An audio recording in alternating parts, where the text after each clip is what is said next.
Halo Sobat Mania, kembali lagi di BRC Official. Ada kabar menarik nih mengenai rumor hengkangnya Bernardo Tavares, akhirnya dibungkam langsung oleh manajemen PSM Makassar. Chief Operation Officer COO PSM Makassar, Raffi Razak menegaskan, pelatih asal Portugal tersebut masih akan menakodai skuad pasukan Ramang pada kompetisi BRI Liga 1 2025/2026. Penegasan ini disampaikan Raffi saat menghadiri seremoni penandatanganan kerjasama sponsor antara PSM Makassar, Persita Tangerang, dan Arema FC di Jakarta. Pelatih kepala masih Bernardo Tavares, tegas Raffi, dilansir dari laman ligaindonesiabaru.com, Selasa tanggal 17 Juni tahun 2025.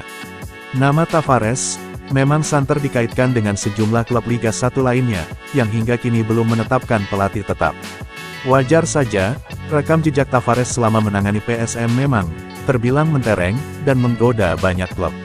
Sejak tiba di Makassar, Tavares langsung membawa PSM menjuarai BRI Liga 1 2022/23, sebuah pencapaian yang membuat namanya melambung.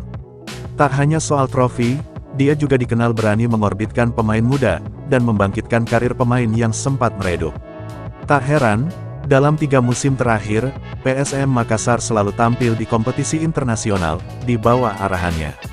Kendati sempat menurun pada musim kedua seusai juara, bahkan terlempar dari 10 besar klasemen, Tavares membuktikan kematangannya sebagai pelatih. Pada musim lalu, pasukan Ramang bangkit dan finish di posisi ke-6 klasemen akhir. Tak hanya itu, mereka juga berhasil menembus semifinal ASEAN Cup, prestasi yang menambah kredibilitasnya sebagai pelatih top. Persiapan musim baru sementara berjalan. Kita masih ada waktu 2 bulan, karena informasinya, Liga 1 akan bergulir pada bulan Agustus, tambah Raffi. Nah itu dia sobat untuk update kabar hari ini. Bagaimana pendapat kalian sobat? Tulis pendapat kalian ya sobat, dan jangan lupa like, komen dan subscribe.